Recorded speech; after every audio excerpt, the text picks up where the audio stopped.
जय हो सोल्युशन्स आणि राजा माने व मंदा माने कृत.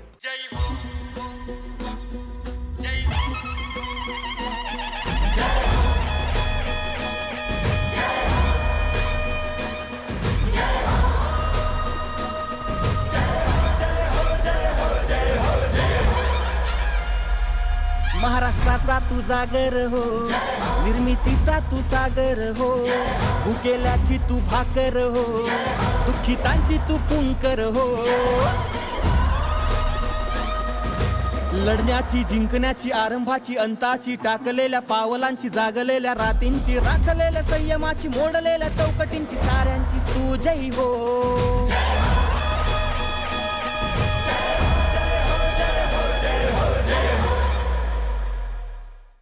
नमस्कार. जय हो सोल्युशन्स कृत आणि राजा माने मंदा माने प्रस्तुत जय हो या विशेष मालिकेमध्ये मी समीरा गुजर, ज्येष्ठ पत्रकार राजा माने यांच्या समवेत आपणा सगळ्यांचं सहर्ष स्वागत करते.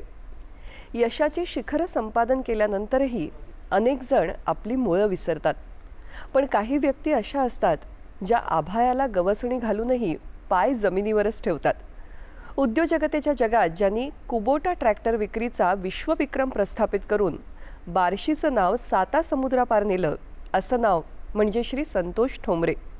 यशाचं आभाळ गाठलं तरी पायाखालची जमीन न सुटावी, जगाच्या नकाशावर नाव कोरलं तरी ओढ गावच्या मातीची असावी, अशा शब्दांमध्ये संतोष ठोंबरे यांच्या प्रवासाचं थोडक्यात वर्णन करता येईल. पण त्यांच्याबद्दल अधिक जाणून घेऊया या ध्वनिचित्रफितीतून.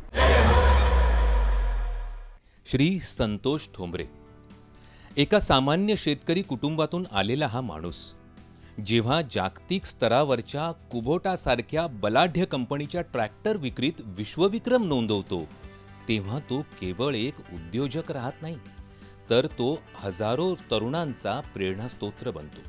संतोष ठोंबरे यांचा खरे मोठेपणा त्यांनी कमावलेल्या कोट्यावधींच्या नफ्यात नाही, तर त्यांनी स्वखर्चातून समाजासाठी दिलेल्या 1 कोटींच्या देणगीत आणि त्याहीपेक्षा मौल्यवान अशा त्यांच्या वेळ व विचारात आहे.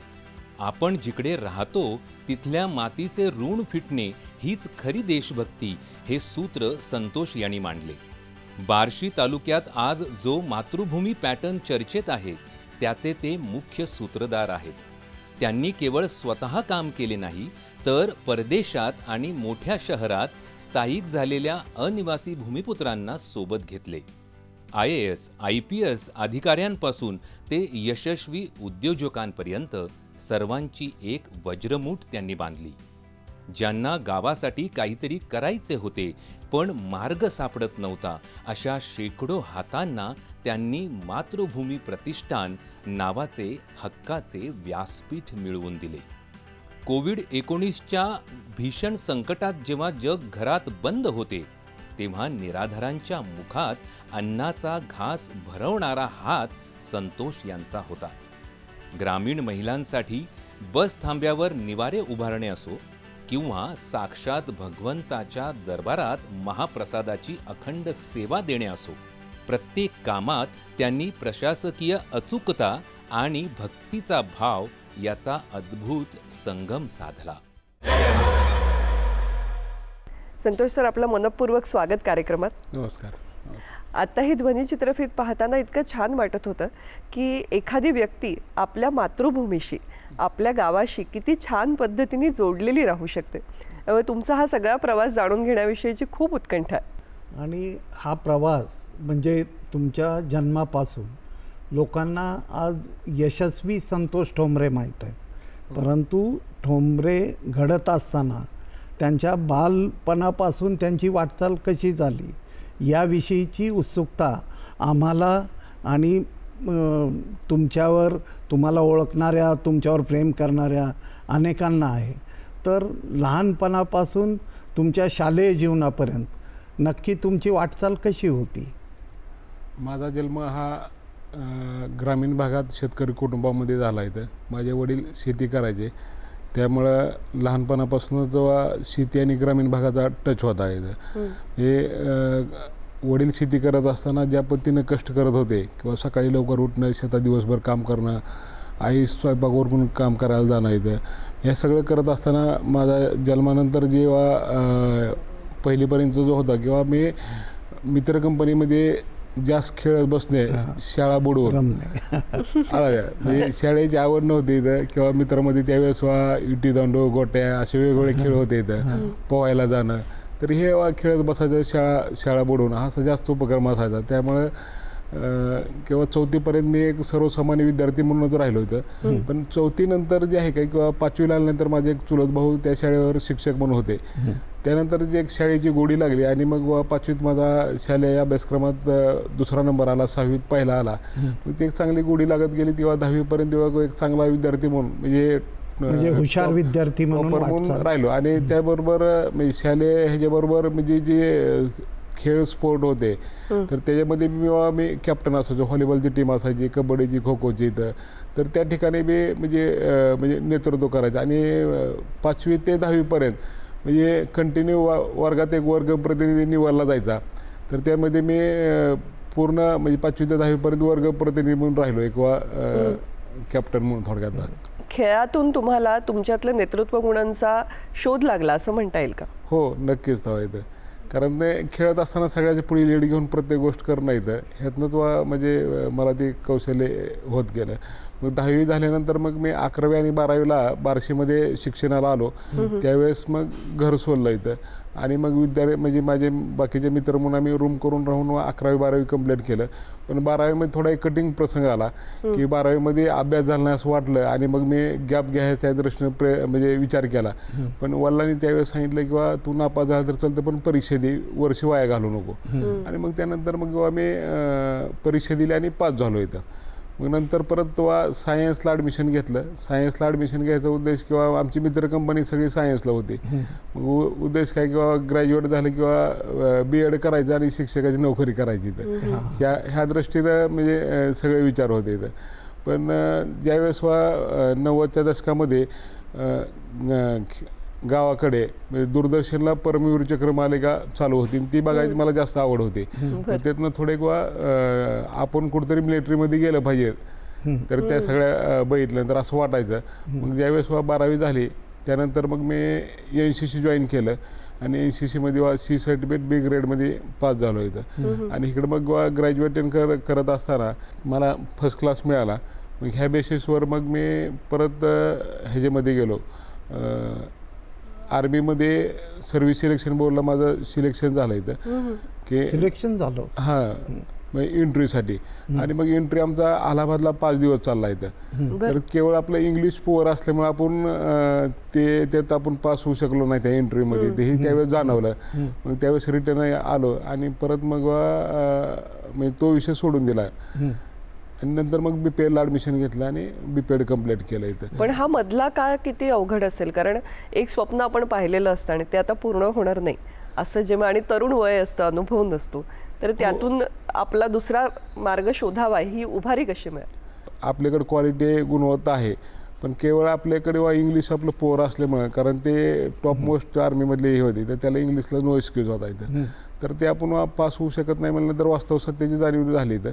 आणि जरी असलं तरी त्यात नाही होऊ शकलं तर दुसरं आपण काहीतरी चांगलं करू हे मनात होतं. त्याचबरोबर हवालदार पोस्टिंगसाठी आर्मीमध्ये मी भरती झालो, म्हणजे पूर्ण माझी प्रक्रिया झाली. पण मला ऑफिसरच व्हायचं असल्यामुळे मी काही ते जॉईन केलं नाही. मग गावाकडे येऊन मग शिक्षण BPEd घेतलं. त्याच पिरियडमध्ये शिक्षण सेवक चालू झालं इथं. आणि मग त्यावेळेस विचार केला की आपण तिकडं जाण्यापेक्षा गावाकडची जी काही शेती आहे आपली इथं तर ती चांगली डेव्हलप करू. मग त्यावेळेस गावाकडे गेल्यानंतर मग पहिली वडिलांची 1 एकर द्राक्षाची बाग होती, परत मी गेल्यानंतर 5 एकर द्राक्षाची बाग लावली. आणि मग ते शेती 3 वर्ष चांगल्यापैकी करत राहिलो. पण शेती करत असताना एक लक्षात आलं की निसर्ग आणि मार्केट आपल्या हातात नाही, कष्ट करायचं आपल्या हातात आहे. आपलं स्किल आपल्या देऊ शकतो, पैसा देऊ शकतो, वेळ देऊ शकतो, पण निसर्ग आणि मार्केट हातात नसल्यामुळं त्या दोन्ही गोष्टी आपण अचीव करू शकत नाही हे लक्षात आलं. मग त्यावेळेस एक असा म्हणजे डोक्यात कल्पना येईल की आपण 10 व्यापारी आणि 10 शेतकरी घेतले तर सगळ्या सुखसोयीचं उपभोग कोण घेतं किंवा सक्सेस रेशो कोणामध्ये आहे. मग आपण शेती करायचं का व्यापार करायचा हे आपण ठरवायचं इथं. म्हणजे लक्षात आलं की आपण व्यवसाय लाईनला आलं पाहिजे इथं. तर व्यवसाय लाईनला यायचं तर आपल्याकडं आर्थिक भांडवलाची कमतरता होती, कारण शेती करीत असताना शेतीवरच म्हणजे बँकेचं कर्ज काढलेलं होतं 15 लाख रुपये त्या पिरियडमध्ये, आणि दुसरं 5 रुपये टक्क्याने किंवा 5 लाख रुपये काढलेलं होतं. म्हणजे अशा अवघड परिस्थितीमध्ये व्यवसायाचा निर्णय घ्यायचा, तर मग काय आपल्याकडे तर भांडवल नाही. परत मार्केटमध्ये क्रेडिट चांगलं असल्यानंतर परत मी 5 लाख रुपये 5 रुपये टक्क्याने व्याजाने घेतले, आणि एक बॅकलोडर म्हणजे त्याला JCB म्हणतो आपण, तो विकत घेतला इथं, आणि मग व्यवसायाला सुरुवात केली 2007 मध्ये. पारंपरिक शेतीच्या पर्यायाकडून उद्योजकतेकडे जाणं हे कुठेतरी एक चाकोरीच्या बाहेरचं पाऊल टाकलं, तर त्यावेळेस काही विरोध झाला का किंवा काय प्रतिक्रिया मिळाल्या? हो, जर ज्यावेळेस मी शेतीतनं उद्योगाकडं ज्यावेळेस निर्णय घेतला उद्योग व्यवसाय करण्याचा, त्यावेळेस घरनं आईचा प्रचंड विरोध झाला, वडिलांचा सपोर्ट होता, भावाची वा तुला जो योग्य वाटतंय तो निर्णय तू घे ही भूमिका होती. अशा परिस्थितीमध्ये मग आई तर एक स्टेपला म्हणली किंवा तुला जर म्हणजे ही मशीन घ्यायची असली, म्हणजे जो मशीन घ्यायचा निर्णय घेतला, तर बाबा मी घरी राहणार नाही, मी निघून जाईल, तू घ्यायची नाही अजिबात. बापरे. हां, मग तिचं कारण होतं की आपल्यावर पहिलं एवढं कर्ज आहे बँकेचं, बाहेर प्रायव्हेट सावकाराचं, आणि परत तू व्याजानं पैसे काढून घेणार म्हणजे परत अडचण झाली. तर तिचं प्रेमापोटी होतं बोलणं की आपली सगळं क्षेत्र आहे ती एकूण आपली काहीच राहणार नाही. पण माझी भूमिका ठाम होती की मला व्यवसाय करायचा म्हणजे करायचा आहे. म्हणजे तुम्ही आता अशा पद्धतीने विचार करणाऱ्या तरुणांना काय सांगाल? कारण ही अडचण मला वाटतं अनेकांना समोर येते की आपल्याला उद्योगाकडे वळायचं, पण घरच्यांचा विरोध असतो किंवा आजूबाजूचे लोक शंका घेतात की यश मिळेल का उद्योगामध्ये, तर ती एक भीती असते कुठेतरी मनामध्ये. नाही, म्हणजे मला एक युवकाला आव्हान करा की तुम्हाला जी गोष्ट करायची इच्छा आहे की तुम्ही ती केलीच पाहिजे. तेव्हा इथं विरोध तर घरचे असतील किंवा बाहेरचे असू दे इथं, कारण तुमच्या डोक्यात काय कल्पना आहेत, काय विचार आहे ती बाहेरच्याला माहीत नसतं इथं, ती त्या अनुषंगानं ती बोलत असते तेव्हा इथं. पण तुमच्या डोक्यात जी करण्याची कल्पना व्हिजन असतं का, तर ते तुम्हालाच माहीत असतं. मी स्वतःवर एक पहिला कॉन्फिडन्स विश्वास असणं गरजेचं आहे इथं, आणि तुम्ही घेतलेला निर्णय तुम्ही त्या निर्णयावर ठाम राहिलं पाहिजे, आणि त्याच पद्धतीने तुम्ही तो सक्सेस बी करून दाखवला पाहिजे. तेव्हा ते बोलणारे लोक म्हणजे तोंड तुम्ही बंद करू शकता तेव्हा इथं. ट्रॅक्टर विक्रीमध्ये तुम्ही जो एक विश्वविक्रम केला, तर तिथपर्यंतचा प्रवास कसा झाला? मुळात ही वाट कशी सापडली? हा, मी तुम्हाला सांगितलं की मी 2007ला मशीन घेऊन व्यवसाय चालू केला, आणि ज्यावेळेस व्यवसाय चालू केला त्यावेळेस एकच डोक्यात होतं की आपण जो बी व्यवसाय असेल तो पॉझिटिव्ह अँगलनं करायचा. इथं पहिली एक मशीन होती, परत दुसरी मशीन घेतली इथं, आणि त्यावेळेस मग रिलायन्स गॅस पाईपलाईनचं काम ज्यावेळेस आपले सॉफ्ट सॉईल टाकण्याचं मिळालं, त्यावेळेस माझ्याकडे किंवा 150 ट्रॅक्टर कामाला चालू होते इथं. मग त्यावेळेस लक्षात आलं किंवा आपल्या भागामध्ये ट्रॅक्टर आहेत पण कुठल्या कंपनीची डीलरशिप नाही. मग हे सगळं सर्चिंग केल्यानंतर लक्षात आलं की समजा आपल्याकडं कुबोटा नाही, तर मग आपण 2010 साली 7पासून इथं मशीनचा व्यवसाय करत असताना तेव्हा कुबोटा ट्रॅक्टर डीलरशिप घेतली. पण मधला पिरियड मी ज्यावेळेस हा मशीनचा व्यवसाय करत होतो, तर त्यावेळेस मला अमरावतीला काम मिळालं इथं, तर मी कुटुंब घेऊन अमरावतीला 1.5 वर्ष तिकडे राहिलो इथं, म्हणजे गाव घर सोडून. मग व्यवसाय करताना ही बी एक म्हणजे मानसिकता पाहिजे की आपण गाव घर सोडायचे तरच माणूस काहीतरी करू शकतो. म्हणजे आपला कम्फर्ट झोन जो आहे तो सोडलाच पाहिजे, तरच तुम्ही काहीतरी पुढच्या गोष्टी करू शकता इथं. मग फॅमिली घेऊन 1.5 वर्ष राहिलो. मग त्यानंतर मग इकडे ट्रॅक्टरच्या डीलरशिपला अप्रोच झालो, आणि मग त्यावेळेस 2010ला कुबोटाची डीलरशिप घेतली.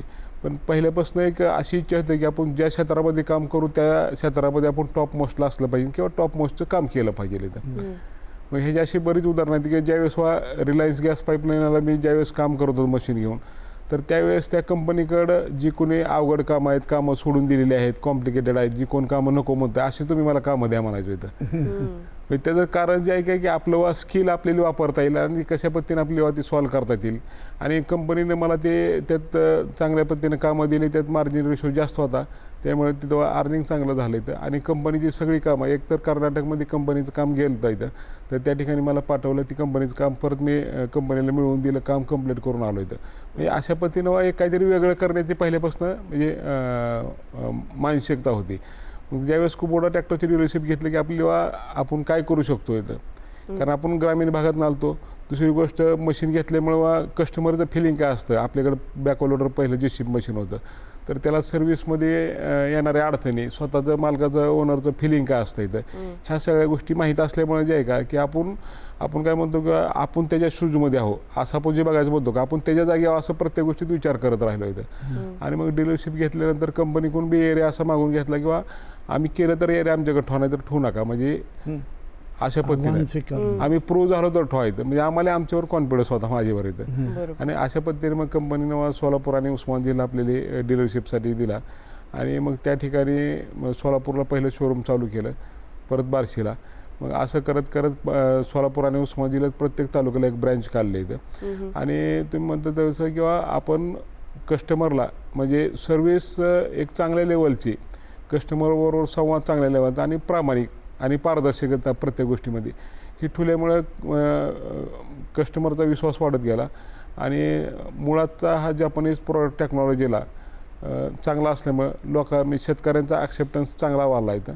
आणि 2017ला पहिली MD ट्रॉफी मिळाली इथं.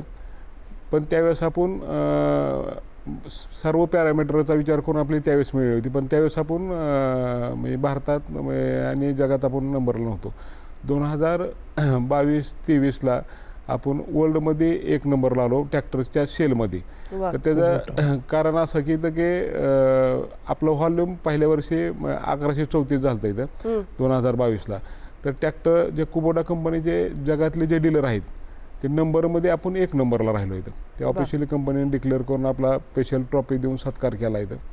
नंतर 23ला बी तीच परिस्थिती झाली की 23ला बी आपली MD ट्रॉफी मिळाली. आणि ऑल ओव्हर वर्ल्डमध्ये आपण ट्रॅक्टरच्या सेलमध्ये 1200 त्यावेळेस 40 केलं इथं. तर आपण असं नंबर 1ला राहिलो. कोविडच्या काळातही तुमचा व्यवसाय अत्यंत चांगल्या पद्धतीनं चालला होता असं आम्हाला आमच्या अभ्यासातून संशोधनातून निदर्शनास आलं. त्या काळात तुम्ही कशा पद्धतीनं नियोजन केलं, वाटचाल केली? कोविडच्या काळात काय झालं की जे शहरी भागातले शेतकरी होते, म्हणजे शहरी भागात जे राहायला आले होते ग्रामीण भागातले, ती बरेच ग्रामीण भागात म्हणजे आले त्या पिरियडमध्ये, पुन्हा स्थलांतरित झाले. तर हे पहिला मुद्दा हा, म्हणजे ट्रॅक्टर त्या वर्षी सगळ्याच कंपनीचं सेल वाढण्याचं ते एक कारण होतं. पण त्या पिरियडमध्ये लॉकडाऊन होणार आहे म्हणल्यानंतर अशी परिस्थिती झाली की बऱ्याच डीलरनी ट्रॅक्टरचं बिलिंग केलं नाही, म्हणजे त्यांच्याकडे स्टॉक नव्हता. पण त्या पिरियडमध्ये मी एक निर्णय घेतला की मी एक्सेस स्टॉक करून बिलिंग करून ट्रॅक्टर घेतले इथं. तो 1-2 महिन्यात जे आहे का डिस्पॅच सगळं बंद होतं. मग तो 2 महिन्याचा म्हणजे पुरेल एवढा स्टॉक माझ्याकडे मी करून ठेवता, बाकीच्या डीलरकडे तो स्टॉक नव्हता इथं. हे पहिला मुद्दा. आणि त्यावेळेस जी पोचवण्याची जी यंत्रणा होती इथं, तर ते पूर्ण म्हणजे डीलरशिपला न ठेवता आपण पूर्ण गावाकडे शेतामध्ये सगळे ट्रॅक्टर ठेवलेले होते. आणि तिथनं मग डिस्पॅच करायला किंवा ही करायला सगळ्या गोष्टी मुवमेंटला सोपं होतं इथं.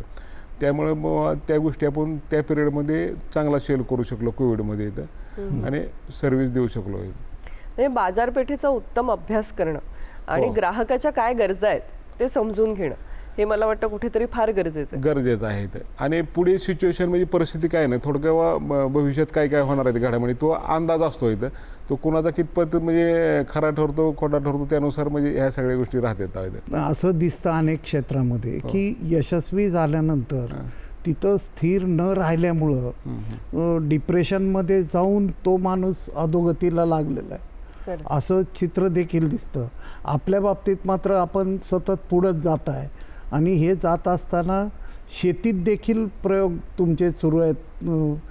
हे कसं शक्य झालं तुम्हाला? नाही, तुम्ही म्हणता तो एकदम प्रश्न बरोबर आहे. किंवा जो मुख्य म्हणजे प्रमुख आपण म्हणतो किंवा राजा आहे किंवा त्याच्यावर जो ग्रुप कॅप्टन आहे किंवा जो मेन व्यक्ती आहे का, त्याच्या विचाराची दिशा कुठली आहे इथं, तो कुठल्या पद्धतीने विचार करतो इथं आलाच कुठल्या पद्धतीने काम करतो त्याच्यावर सगळ्या गोष्टी अवलंबून आहेत इथं. त्यामुळं म्हणजे मित्र कंपनी बाकीचे सगळे जवळचे लोक आहेत ती म्हणजे पॉझिटिव्ह असल्यामुळं ही एनर्जी मिळत राहते आणि आपण त्या लेवलला आपण काम करत राहतो. आणि ही एकदा आता सिस्टीम बसली तर आपण अनेक वेगळं केलं पाहिजे. तर मग शेतीमध्ये बी मानेसाहेब म्हणले तसे किंवा वेगवेगळे प्रयोग करत राहणं इथं आलाच आपण काहीतरी केलं तर प्लस किंवा मायनस होणार आहे. समजा आपण काय ट्रॅडिशनल पद्धतीने गेलं तर ती चलतच राहणार आहे. मग रुटीन जिंदगी जगायचं नाही ही एक आपल्या रक्तात म्हणल्यावर किंवा आपल्या स्वभावात असल्यामुळे आपण मग ती फेल गेले तरी चालतंय पण मग ती करत राहायचं ही मानसिकता राहिलेली आहे. आता तुम्ही टीमचा उल्लेख केलात तर यातून स्थानिक स्तरावरती रोजगार निर्माण झाले का, किंवा तुमच्या टीम मेंबर्स कोण कोण आहेत आणि कशा पद्धतीने काम चालतं? ते स्थानिक आता माझ्याकडे ट्रॅक्टर लाईनला 170 काय एम्प्लॉईज काम आहे, म्हणजे काम करतात. एक भगवंत मनशेर किडी सोसायटी आहे, त्याच्यामुळे 60 एम्प्लॉईज आहेत. आला शेतीमध्ये एक 10-15 लोक आहेत तिथं. असे जे वेगवेगळे व्यवसाय आहेत तर ते वेगवेगळे काम आहेत. आता स्थानिक रोजगार आता जेवढे आपल्या लेवलला आहेत ते आपण उपलब्ध झालेच. आपण आपल्या समाजाचं, आपल्या गावाचं देणं लागतो, हो. ही भावना सुद्धा तुम्ही तुमच्या कामातून खूप हो, हो, जोपासलेली. हो. तर त्याच्याविषयी थोडं समजून घ्यायला आवडेल. काय झालं, मी ज्यावेळेस शिक्षण घेत होतो 10वीपर्यंत, मी माझं माध्यमिक शिक्षण छत्रपती शिवाजी हायस्कूल खामगावमध्ये झालं. आणि त्या ठिकाणी मला एक काटे सर म्हणून शिकवायला होते. मी त्यांनी शाळेत शिकवत असताना म्हणजे असे काय म्हणजे हे सांगितलं की आपण ज्या समाजातून आलो त्या समाजाला आपण काहीतरी दिलं पाहिजे. म्हणजे ज्यावेळेस आपण मोठं हो किंवा बाहेर पडू त्यावेळेस इथं. मग त्यावेळेस ते शिकवत असताना एवढंच वाक्य बोललं की त्यावेळेस माझ्या मनावर असं काय राहिलं की किंवा ज्या समाजातून आलो त्याला आपण काहीतरी दिलं पाहिजे. मग ज्यावेळेस मग संधी येईल त्यावेळेस आपण ह्या गोष्टी करू असं झालं इथं. मग व्यवसाय करताना लक्षात आलं की आपल्याकडे 2 पैसे आले, हे कुठून आले? समाजातनंच आले. बरोबर. म्हणजे पैसा आपल्याकडं आर्थिक सोबत आली कुठनं तर तेव्हा समाजातनंच इथं. तर आपण त्याला काहीतरी दिलं पाहिजे इथं. मग त्या गोष्टी मग ज्या ठिकाणी संधी मिळेल त्या ठिकाणी द्यायचा प्रयत्न केला आणि देत आलो, असा झाला विषय. त्यातूनच म्हणजे मातृभूमी प्रतिष्ठान आणि आज तुमचं चाललेलं काम पुढं आलं. हो, त्याच माध्यमातून पुढे आलं तेव्हा इथं. सध्या आपण अशा पद्धतीचे अनेक उपक्रम करता, पण आम्हाला कुठल्या उपक्रमांविषयी सांगाल? मला वाटतं खास करून ज्येष्ठांसाठी आपण अनेक उपक्रम राबवता, तर त्याविषयी थोडं सांगा. आम्ही मातृभूमी प्रतिष्ठान म्हणून एक NGO जे आहे का, आमची एक मित्र कंपनीने मिळून म्हणजे ज्या समाजात आलो त्याला काहीतरी देणं लागतोय, म्हणजे देण्यासाठीच एक संस्था ही केली तर जी समाजात चांगल्या लेवलला आहेत वेगवेगळ्या क्षेत्रामधले इथं, आणि त्यांना समाजाचे विषयी काहीतरी एक चांगली भावना आहे अशी सगळ्यांनी एकत्र येऊन एक आम्ही मातृभूमी प्रतिष्ठान नावाची एक NGO चालू केली तर. आणि त्या माध्यमातून आम्ही निराधारासाठी जे आहे का अन्नपूर्णा योजना चालू केली तर. म्हणजे समाजात काय अशी लोक आहेत ती दुर्लक्षित की त्यांना 2 वेळेचं जेवण बी मिळत नाही. 11 वर्षापूर्वी आम्ही मातृभूमी प्रतिष्ठान संचलित अन्नपूर्णा योजना चालू केली. सर्वे केला. मग आता त्यात वेगवेगळे कारण आहेत. काही लोकांना अपत्य बी नाहीत, पुढची पिढी नाही. काही लोकांना आहेत पण ती बाहेरगावी राहतात, त्यांच्याकडे लक्ष देत नाहीत, गरीब फॅमिलीमधली. तर अशी वेगवेगळी कारणं आहेत. काही ठिकाणी आईवडिलांची चुका बी आहेत, म्हणजे त्या ज्येष्ठांच्या, किंवा मुलाकडे राहत नाहीत, तरकटी स्वभाव, असे वेगवेगळी कारणं आहेत. मग ती कारणं काही का असणार, पण त्यांना 2 वेळेचं जेवण मिळत नाही, अन्न मिळत नाही. तर त्यांना हातानं स्वतः करून बी खाता येत नाही. मग अशासाठी आम्ही अन्नपूर्णा योजना चालू केली. आज रोजी 250 निराधार लोकांना आम्ही 2 वेळेचं मोफत जेवण घरपोच देतो इथं.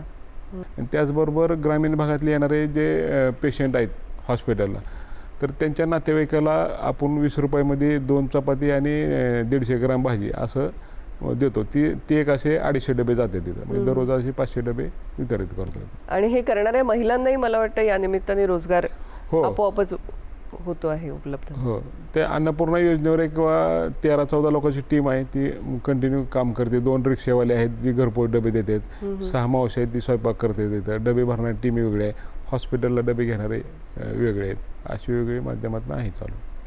लोकल ते ग्लोबल असा तुमचा हा जो झालेला प्रवास आहे, तो खरंच खूप अभिमान वाटावा असा आहे. आणि एक उद्योगाकडे सहसा आपल्याकडे मराठी तरुण मंडळीत जरा कमी वळतात, त्याविषयीच्या शंका खूप असतात. तर नक्कीच आजच्या मुलाखतीतून त्यांना तो एक दिलासा मिळाला असेल, एक प्रेरणा मिळाली असेल की हे आपणही करू शकतो. तुमचे पुढची स्वप्न काय? आता ह्या ट्रॅक्टर लाईनमध्ये तुम्हाला म्हणलं की आपण ज्या क्षेत्रात काम करतो त्यात जागतिक लेवलला आपण टॉपला गेलो इथं. ते आता मेंटेन करत राहिलो आहे इथं. मग तो पुतण्या बऱ्यापैकी भावाचा मुलगा हँडल करतो इथं.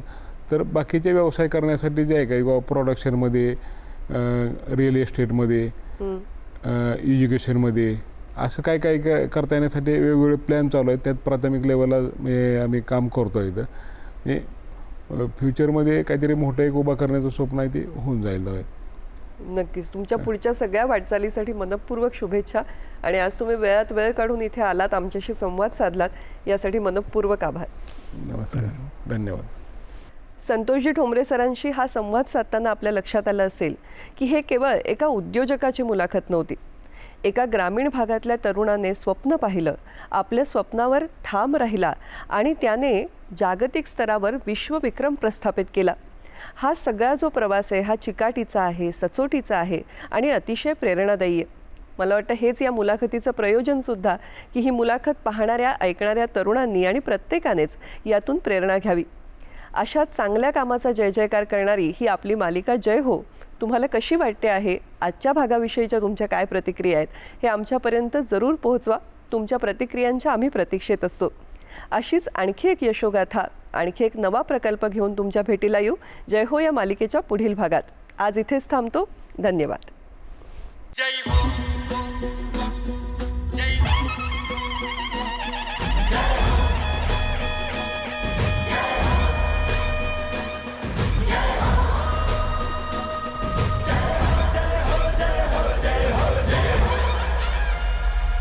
महाराष्ट्राचा तू जागर हो, निर्मितीचा तू सागर हो, भुकेल्याची तू भाकर हो, दुःखितांची तू पुंकर हो. लढण्याची, जिंकण्याची, आरंभाची, अंताची, टाकलेल्या पावलांची, जागलेल्या रातींची, राखलेल्या संयमाची, मोडलेल्या चौकटींची, साऱ्यांची तू जय हो.